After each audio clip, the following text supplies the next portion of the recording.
Hey, what's up Transformdom? This is Ben here, and today I'm going to take a look at the FansToys FT-19 Apache. This is FansToys masterpiece scale interpretation of Springer. And here's the box from the front, side, other side, top, bottom, and back. So let's crack this guy open.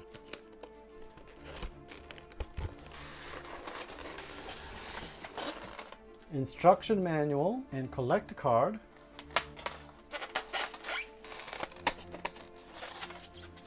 Ta-da! His blades, 2 colors. Pew pew pew, big gun.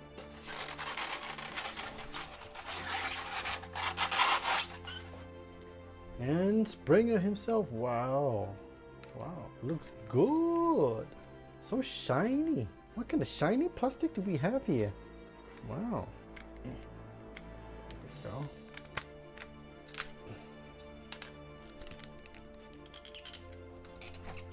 There you go. Made all the necessary adjustments. It's a sleek, like oil-like surface. I wonder if this is just to protect the toy.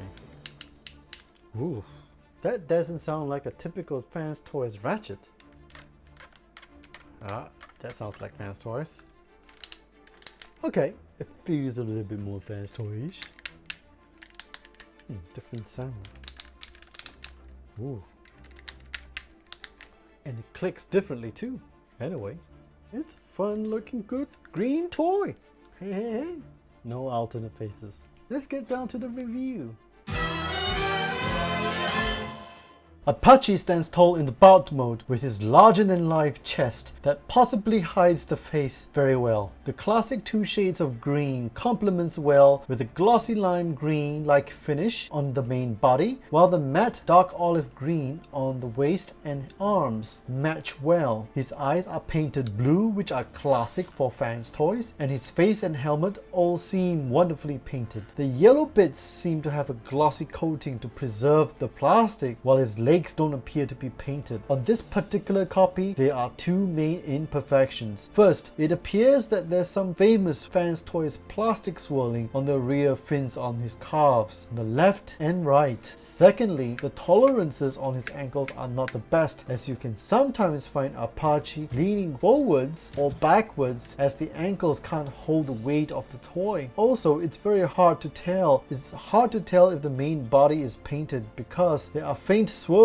evident on large surfaces on this toy. It does appear that there's at least a coat of clear finish to give the toy a glossy look. These are not deal breakers, as the toy still looks and feels premium. As for accessories, Apache has a big gun in glimmering silver. He holds the gun in a typical FansToys fashion, and he holds it well. Apache can hold both swords very well, and the swords can also tab on his waist for storage. So here's Apache from the front, side, other side, back, bottom, and top. Let's do some comps. Here's Apache with MP45 Bumblebee, RC, MP40 Hot Rod, Lock, Tesla, Rodimus Prime, Optimus Prime, Cyclonus, and Ultra Magnus. Initiating Viscan technology. Using my Viscan tech, here are the painted ab bits, the helmet, eyes, face, shoulders, chest intakes, ab section, knees, inner calves, shin rotors, and feet. Employing Cold Sense technology. Using my Cold Sense tech, here are the die-cast bits, the shoulders, and feet. Compiling Toon Screen technology. Using my Toon Screen tech, here are the Toon accurate bits, the nose, mouth, chin, the line details on the forearms, the size of the hips, knees, and maybe the size of the thighs. For the non-Toon bits, helmet, shoulder pads are cut in half, the circular details on the shoulders are somewhat hidden, sculpt of the hands, size of the chest, sculpt of the abs, shins, position of the rotors, and feet.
Kicking up some junk dust, Apache is a sleek, futuristic surface battle vehicle with chunky, elongated proportions. The wheels on this bad boy are tiny, with front tires made of rubber, while the rear tires are soft plastic, and the front air intakes that presumably helps churn out well over 1,000 horses, and its long wheelbase makes Apache a super drag car. He has enough ground clearance and rolls okay because of the tight front right axle on my particular copy. Just like Springer, Apache's land alt mode shares some of the common air chopper mode. Apache features a cockpit that opens but reveals nothing inside, and his rear wing stabilizers flip up and down in what I guess is to provide more downforce. You can store one of Apache's swords under the car by tabbing this peg into here, the front of the car, while his big gun can act as a turret by tabbing it between the engine blocks here. So here's Apache from the front, side, other side, back, bottom, and top. Let's do some comps. Here's Apache with MP45 Bumblebee, MP28 Hot Rod, Ironhide, MP11 Starscream, and Maverick. Initiating Viscan technology.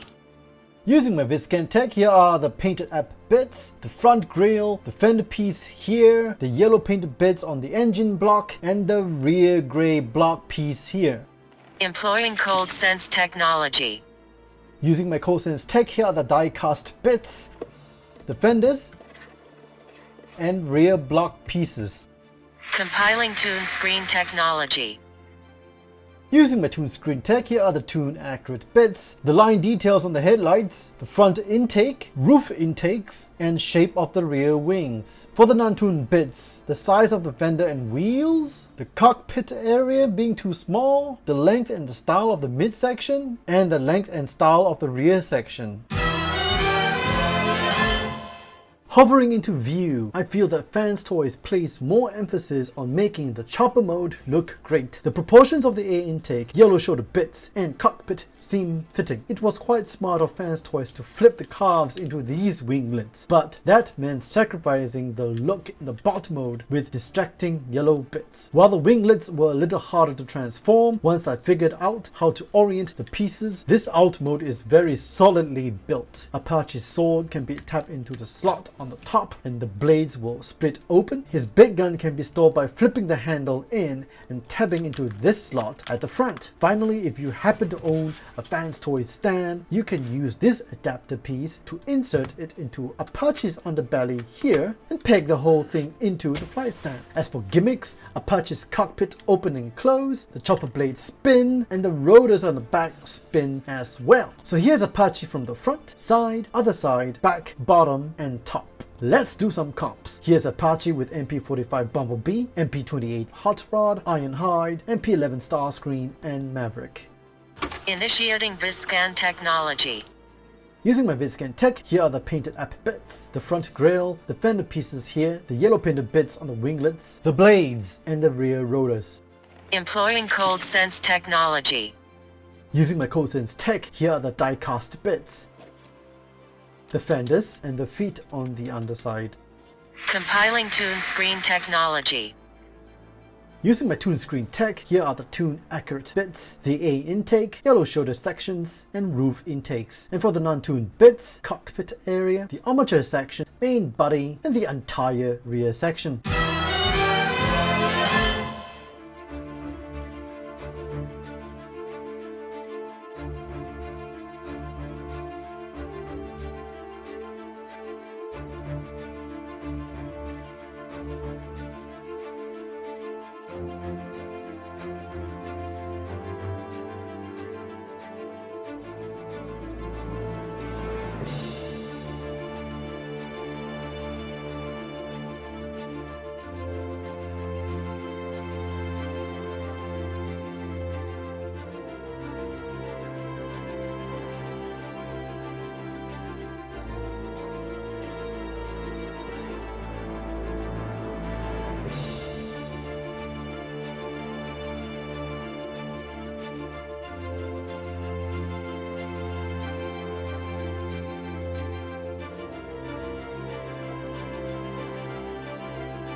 So what do I think about Apache? Let's talk about 3 pros and 1 would be better. 1, I like how the land mode's front yellow piece here was derived from flipping the hands into the forearms to give the land alt mode better proportions. 2, I do enjoy that the die cast pieces are not just in the joints, and that's something that FansToys have been doing lately. 3, I love the finishing on this toy. It was really hard for me to determine if the entire toy was painted, but I know that a protective coating was at least applied, and that's to give the toy a premium finish and glossy look. The 1 would be better has to be the sculpting choices. There were so many non-tuned bits for the alt modes, which could be affected by how the bot mode looks. For example, the cockpit could look a lot more tune accurate, but I don't know why FansToys designed it this way. So would I recommend this toy? If you're not a tune freak like me, maybe there are better options out there. But this is still a FansToys solid toy, which in hand will make you feel like this is money spent well. So those are my thoughts. What are yours? Please leave them in the comment section down below. If you enjoyed this video, please hit the like and share buttons, and also smash the sub and bell icons for more future vids. Again, this is Ben signing up, and I'll see you on the flip side.